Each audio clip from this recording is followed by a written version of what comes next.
Welcome to Ashoka classes. स्वागत है आप सभी का आज अशोका क्लासेस में। आज हम एक बहुत इंपॉर्टेंट टॉपिक पर बात करने जा रहे हैं, पॉलिटी, जो कि बहुत महत्वपूर्ण एक स्कोरिंग सब्जेक्ट रहा है गवर्नमेंट जॉब की तैयारी के अंदर। हर किसी परीक्षा के अंदर पॉलिटी के अच्छे क्वेश्चंस पूछे जाते हैं, इसलिए इस वीडियो को बनाने का मैंने फैसला किया। जो लोग तैयारी कर रहे हैं यूपीएसआई की, आरओ की, यूपीपीसीएस की, यूपीएससी के लिए, उसका पूरा एक प्रस्तावना भारत के संविधान की किस तरीके से बनी, क्यों बनाई गई, कब इसका विचार आया भारत के अंदर और किस देश से हमने इसको लिया, ये सब चीज़ें इस वीडियो में आप आज समझ सकेंगे, आप जान सकेंगे। और साथ साथ हम ये देखेंगे प्रस्तावना का महत्व क्या क्या है, कितने संविधान के इसमें अनुच्छेद इससे जुड़े हुए हैं और कौन कौन से सवाल प्रस्तावना से बनते हैं हमारी परीक्षाओं के अंदर, वह सब आज हम इस वीडियो के अंदर देखेंगे। और इसका पढ़ाने का महत्व आज ये है ताकि जो लोग परीक्षाओं में बैठने वाले हैं, अभी यूपीपीसीएस की एग्ज़ाम है 24 अक्टूबर को और अक्टूबर में ही यूपीएसआई का एग्ज़ाम है, उन सब में इसमें से प्रस्तावना में से एक या दो क्वेश्चन हमेशा हमें एग्ज़ाम में मिलते हैं। तो उन सब क्वेश्चनों को मैंने इन वीडियो में समाहित किया है, उन सभी सूचनाओं को एकत्रित किया है और जो बहुत ऑथेंटिक बुक है उससे मैंने इस वीडियो का जितने नोट्स हैं जिनसे मैं खुद पढ़ता हूँ, एम लक्ष्मीकांत, मेरी खुद पढ़ी हुई है 8 से 10 बार ये बुक, तो उसी से सारी चीज़ें यहाँ पे हैं। और मैंने घटना चक्र के जितने क्वेश्चंस थे पॉलिटी के प्रस्तावना से संबंधित, उन सबको यहाँ पे रखा है। चलिए वीडियो शुरू करते हैं और वीडियो को लाइक कर लीजिए, शेयर कर लीजिए, ठीक है। चलिए, प्रस्तावना, प्रेम्बल, भारत का संविधान का पहला चैप्टर प्रस्तावना है क्या वो देखते हैं। प्रस्तावना किसी भी चीज़ का, हमारे संविधान का मुख्य एक पृष्ठ पेज है। जो पूरे संविधान को ना पढ़ने वाले व्यक्ति केवल प्रस्तावना पढ़ लें, उन्हें समझ आ जाएगा कि पूरा संविधान है क्या। प्रस्तावना पूरे 460 अनुच्छेद का एक छोटा प्रिसाइज एक पेज में लिखी हुई कुंजी है, जिस कुंजी को पढ़ के हम किसी देश का इतिहास, किसी देश की पॉलिटिकल पृष्ठभूमि को जान सकते हैं। तो देखिए, प्रस्तावना कहाँ से स्टार्ट होती है। हम भारत के लोग, इंग्लिश में इसका अनुवाद है we are the people of India. हम भारत के लोग। सवाल आया यूपीपीसीएस में एग्ज़ाम के अंदर कि बताइए भारत का संविधान किन लोगों को डिवोटेड है, किन लोगों को समर्पित है। तो भारत का लोग हम लोगों को ही समर्पित है, भारत की जनता को समर्पित है। भारत का संविधान भारत की जनता को समर्पित है, ठीक है। तो भारत का संविधान भारत के लोगों के लिए समर्पित है। अब इससे दो सवाल और बनते हैं, बताइए ये सब जो है हमने कहाँ से लिया। तो दो देश के नाम याद कर लीजिए। प्रस्तावना कहाँ से ली हमने, अमेरिका के संविधान से प्रस्तावना ली। जो पूरी प्रस्तावना है ये ऐसे, हम भारत के लोग, we are the people of India, ऐसी यूएसए में बोलते हैं, we are the people of USA. तो इस तरह जो भारत की प्रस्तावना है हमने अमेरिका से ली। और जो प्रस्तावना की भाषा है, जो लैंग्वेज है, जो भाषा है, वो कहाँ से ली हमने, ऑस्ट्रेलिया से ली। दो क्वेश्चन आपके हैं कि बताइए हम भारत के लोग, भारत की प्रस्तावना किस देश से ली गई, अमेरिका से ली गई। और दूसरा क्वेश्चन ये, बताइए भारत की प्रस्तावना की भाषा किस देश से ली गई, तो कहाँ से ली गई, ऑस्ट्रेलिया से ली गई। आगे देखते हैं। भारत को एक संपूर्ण, प्रभुत्व संपन्न, समाजवादी, पंथनिरपेक्ष, लोकतांत्रिक गणराज्य बनाने के लिए उसके समस्त नागरिकों को, ठीक है। अभी हम एक एक का मीनिंग समझते हैं क्या क्या होता है। इन सब का एग्ज़ाम में मीनिंग पूछे गए हैं, पूछे जाते हैं, इसलिए मैं आपको बताता हूँ डिटेल से। प्रभुत्व संपन्न का मीनिंग क्या होता है। प्रभुत्व संपन्न, जिस देश के ऊपर स्वयं का शासन हो, स्वयं का शासन हो, उसे क्या बोलेंगे, प्रभुत्व संपन्न। भारत 1947 के बाद प्रभुत्व संपन्न देश बना, क्योंकि उससे पहले उसके ऊपर इंग्लैंड का अधिकार था। एक वह देश जो अपने देश के भविष्य के लिए अपना फैसला खुद ले सके, अपने खुद फैसले ले सके, किसी दूसरे देश के दबाव में ना ले, उसको हम बोलते हैं प्रभुत्व संपन्न, ठीक है। दूसरा, समाजवादी। समाजवादी क्या चीज़ है। समाजवादी पार्टी भी है यूपी में, अखिलेश यादव, ठीक है, जो है। समाजवादी का मीनिंग क्या होता है। समाजवाद का मीनिंग वह होता है जिसमें सभी देश के लोगों को, अमीर को, गरीब को, ऊंचे को, नीचे को, महिलाओं को, पुरुष को, सब लोगों को एक साथ लेके चलें। समाजवाद का अर्थ सभी लोगों को एक साथ लेके चलना होता है। समझे आप समाजवाद का मीनिंग क्या होता है? समाजवाद का अर्थ सबको एक साथ लेके चलना होता है। नेक्स्ट, पंथ निरपेक्ष। पंथ निरपेक्ष का मीनिंग क्या होता है? एग्जाम में पूछा गया। इससे आपको 100% 2 या 3 क्वेश्चन एग्जाम में मिलेंगे और इस वीडियो को देखने के बाद आपको कुछ और पढ़ने की जरूरत नहीं है, क्योंकि बहुत सारी चीज़ों को पढ़ने के बाद ये वीडियो बनाई गई है। बहुत सारी चीज़ों को पढ़ने के बाद, बहुत सारे क्वेश्चंस को पढ़ने के बाद सभी क्वेश्चन को इसमें शामिल कर दिया गया है। पंथ निरपेक्ष, जिस राज्य का विशेष धर्म ना हो, जिस राज्य का विशेष धर्म ना हो। ठीक है, पंथ निरपेक्ष का मीनिंग हुआ भारत की प्रस्तावना के अंदर, संविधान के अंदर प्रस्तावना में लिखा है एक शब्द पंथ निरपेक्ष, जिसका मीनिंग ये बोलता है कि किसी भी राज्य का अपना विशेष धर्म नहीं होगा। अभी हम देखेंगे भारत का मौलिक अधिकार हैं 12 से लेकर 35 तक, उसके अंदर 25 से 28 तक जो व्यवस्था की गई है अनुच्छेद, उसमें पंथ निरपेक्ष की बात करता है। ठीक है, तो नेक्स्ट देखते हैं लोकतांत्रिक, कि लोकतांत्रिक क्या होता है। तो लोकतंत्र आत्मिक, लोक मतलब लोग, जहाँ पे लोगों का शासन हो, लोगों का शासन हो। ठीक है, यानी कि जहाँ पे चुनाव होते हों, जहाँ पे इलेक्शन होते हों, जनता, लोकतांत्रिक, लोग अपना नेता खुद चुनेंगे वोटिंग करके। ठीक है, तो सब लोगों का शासन लोकतंत्रात्मक, यहाँ पे किसी भी जाति वंशानुगत आधार पे कोई भी राजा नहीं बनेगा। ठीक है, लोकतंत्र, लोगों का शासन होगा, लोगों द्वारा चुना जाएगा, वही व्यक्ति ऊपर जाएगा, वही व्यक्ति लोकतांत्रिक देश में शासन के योग्य होगा, जिसे लोग चुन के भेजेंगे। ठीक है, तो लोगों का शासन, जब हम भारत के संविधान की बात करते हैं, भाग 15 जिसमें 324 से लेके 330 तक, 329 तक किसकी बात करते हैं? निर्वाचन आयोग। निर्वाचन आयोग एग्जाम में पूछा गया है, ये क्वेश्चन भी बताइए भाग 15 में क्या है? निर्वाचन आयोग 324 से लेकर 329 तक, जो पूरे भारत के अंदर इलेक्शन करवाता है और लोकतांत्रिक व्यवस्था को मजबूत बनाए रखता है भारत के अंदर। करेक्ट, 3 लोगों का निकाय है निर्वाचन आयोग, एक मुख्य ECI होते हैं, 2 उनके सहयोगी होते हैं। 324 अनुच्छेद भाग 15। चलिए आगे बढ़ते हैं। हमने लोकतांत्रिक का मूल्य समझ लिया, लोकतंत्रात्मक का मीनिंग क्या होता है, काफ़ी बार एग्जाम में पूछा हुआ है ये। नेक्स्ट देखते हैं गणराज्य। गणराज्य क्या होगा? ये भारत के अंदर बहुत महत्वपूर्ण एक पद है राष्ट्रपति का। तो राष्ट्रपति का जो पद होगा, राष्ट्रपति, जो कि भारत के भाग 5 है भारत का संविधान का, 52 से लेके 159 तक जो होगा, ये पूरा इसके अंदर क्या चीज़ है?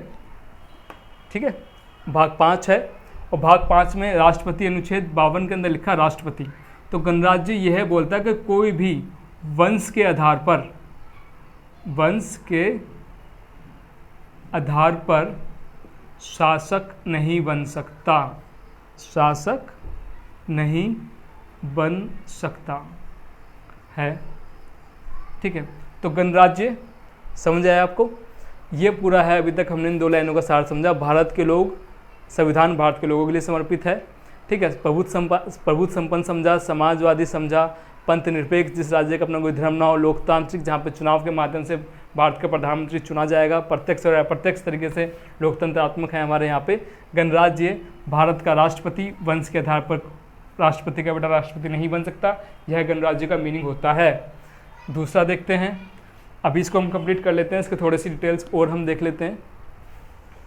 देखिए, भारत के संविधान में एक संशोधन हुआ बहुत महत्वपूर्ण, 42वां संविधान संशोधन, 42वां संशोधन।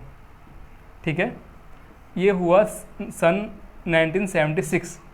1976 में 42वां संविधान संशोधन हुआ और 3 शब्द संविधान में जोड़ दिए गए। आपको बहुत आसानी से याद हो जाएगा, सो एस, ठीक है, सो एस आई, ये 3 शब्द भारत के संविधान में जोड़ दिए गए 1976 में। अब पूछा गया, देखिए हम एक तो सोशलिस्ट, एक सेकुलर और एक इंटीग्रिटी। सोशलिस्ट मतलब समाजवाद, सेकुलर मतलब संघवाद, इंटीग्रिटी मतलब बंधुत्वता। ये तीन शब्द जोड़े गए भारत के संविधान में।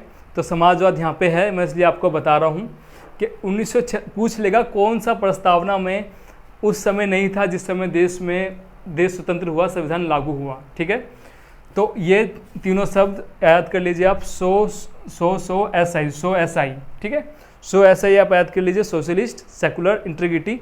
अब इनका मीनिंग आगे देखेंगे क्या क्या मीनिंग होता है इन तीनों का। समाजवाद का मीनिंग हमने समझ लिया, तो अभी हमने देख लिया। चलिए आगे बढ़ते हैं। और एक चीज़ और, जो भी संविधान में चीज़ जोड़ी जाएगी, संविधान में जो चीज़ जोड़ी जाएगी, 42वां संविधान संशोधन, सब चीज़ें जोड़ी जाएंगी, और 44वां संविधान संशोधन चीज़ें हटा दी जाएंगी। ये ट्रिक है, आप याद कर सकते हैं। जो भी चीज़ संविधान के अंदर जोड़ी जाएगी, 42वां संविधान संशोधन, जो चीज़ संविधान से हटा ली जाएंगी, 44वां संविधान संशोधन। ठीक है, ये 76 में हुआ, ये 1978 में होगा। करेक्ट। तो चीज़ें आप लिख लीजिए, कॉपी पेन हाथ में रखिए, वीडियो के अच्छी 2 या 3 बार देख लीजिए, या नोट्स बना लीजिए, आपको बहुत मदद मिलेगी। सब कुछ एक जगह आपको चीज़ें मिल जाएंगी प्रस्तावना के बारे में। चलिए नेक्स्ट आगे बढ़ते हैं। देखिए, सामाजिक, आर्थिक, राजनीतिक न्याय। अभी मैं आपको इसका मीनिंग बताऊंगा। विचार, अभिव्यक्ति, विश्वास, धर्म और उपासना, कैसी स्वतंत्रता। आगे, प्रतिष्ठा, अवसर की समानता। चलिए, तथा अवसर की समानता प्राप्त करने के लिए सभी में व्यक्ति की गरिमा, राष्ट्र की एकता, अखंडता सुनिश्चित करने वाली बंधुता बढ़ाने के लिए। एग्जाम में ये पूछा, बताइए, इन्हें ऑर्डर से लगाइए। तो मतलब ये था कि भारत में कितने तरह के न्याय की बात होती है। सामाजिक न्याय है भारत के संविधान के अंदर, आर्थिक न्याय है, राजनीतिक न्याय भारत के संविधान के अंदर है। राजनीतिक न्याय की बात करते हैं हमारे DPSP। ठीक है, तो वो सारी चीज़ें प्रस्तावना में लिखी गई हैं। तो पूछा गया कि बताइए कितने तरह के न्याय की बात की जाती है प्रस्तावना के अंदर। तो न्याय हैं 3 तरह के। इनको ऑर्डर से लिख के पूछ लेते हैं, 2, 5, 3 या 5, 2, 3 ऐसे करके। तो जब आपको पूरी प्रस्तावना याद होगी तभी आप इसको बता पाएंगे, अन्यथा ये बहुत मुश्किल सवाल बन सकता है। चलिए नेक्स्ट, विचार, अभिव्यक्ति, विश्वास, धर्म और उपासना की स्वतंत्रता। कितने तरह की स्वतंत्रता की बात करता है? 5। नेक्स्ट, प्रतिष्ठा और अवसर की समता। कितने तरह की समता की बात करता है? 2। समानता होनी चाहिए, प्रतिष्ठा और अवसर की समानता की बात करता है। अब हमारे जो संविधान में जो समता की बात करता है,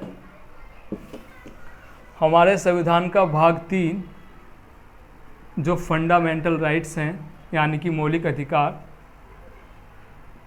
ठीक है, जो कि अनुच्छेद 12 से 35 तक है, उसमें 14 अनुच्छेद 14, 15, 16, 17, 18 किसकी बात करते हैं? समता की, यानी कि समानता की बात करते हैं। पूछ लेगा आपसे समानता कौन सी बात करते हैं? अनुच्छेद 15, अनुच्छेद 14, अनुच्छेद 15, अनुच्छेद 16, अनुच्छेद 17, अनुच्छेद 18 किसकी बात करते हैं? समानता की बात करते हैं। इनको डिटेल से जब मैं अनुच्छेद पढ़ाऊंगा तो वहाँ पे आपको व्याख्या कर दूंगा, क्योंकि वीडियो काफ़ी बड़ी हो जाएगी।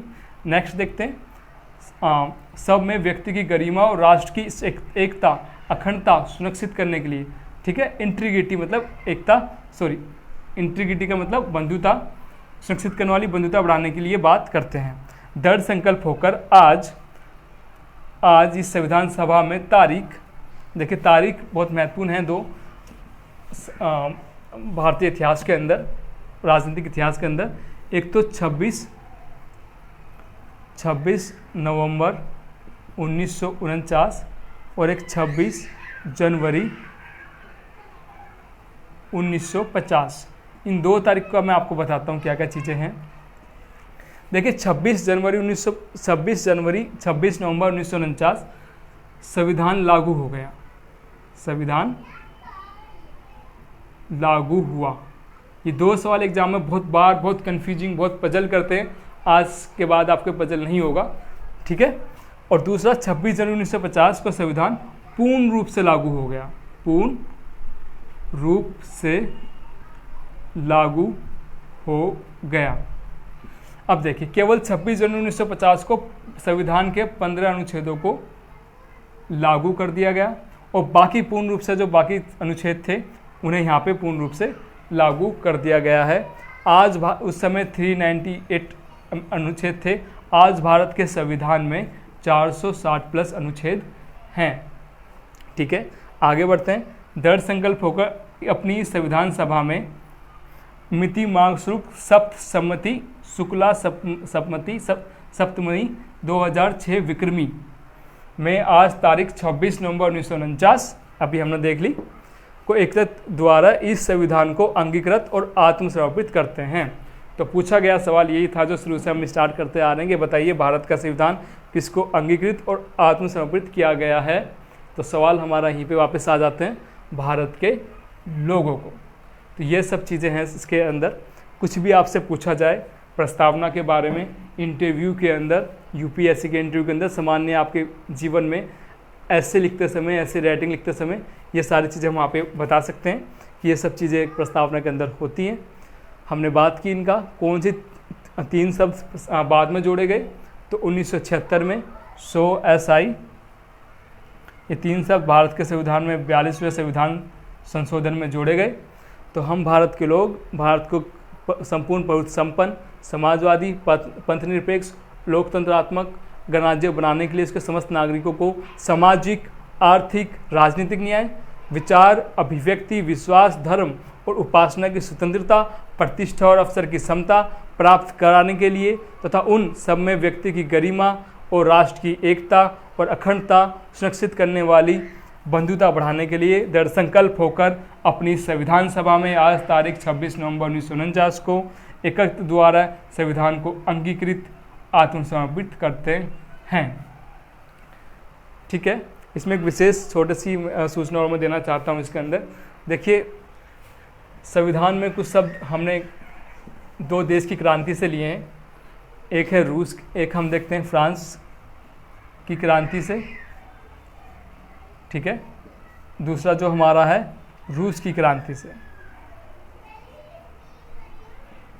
ये अभी तक सब फ्रांस की क्रांति से जानते हैं 3 शब्द। अब रूस की क्रांति से कोई मुझे बता सकता है क्या क्या लिया गया है? आप सोचिए जरा, रूस की क्रांति से क्या क्या लिया जा सकता है?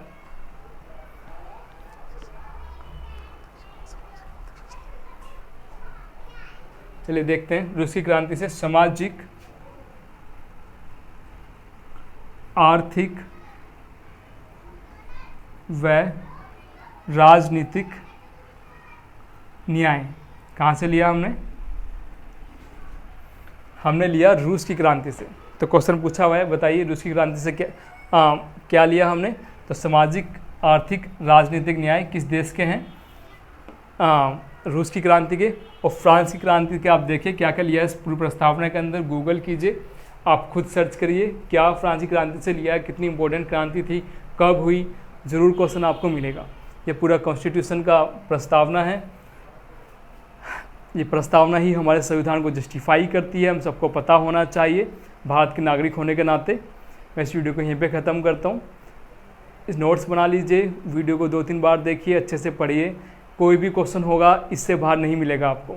ये किसी चीज़ की लिमिट है ऊपर जाने की, प्रस्तावना की। बाकी पढ़ने के लिए पूरी दुनिया पड़ी हुई है। एग्जाम में तो यही पूछा जाता और यहीं से आपको सवाल मिल जाएंगे।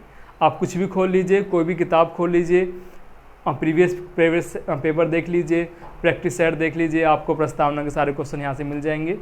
चलिए, शुक्रिया आपने मुझे सुना, थैंक यू सो मच उसके लिए। ध्यान रखिए, पढ़ते रहिए, रिवीजन करिए और जल्दी से सिलेक्शन ले लीजिए। Thank you so much.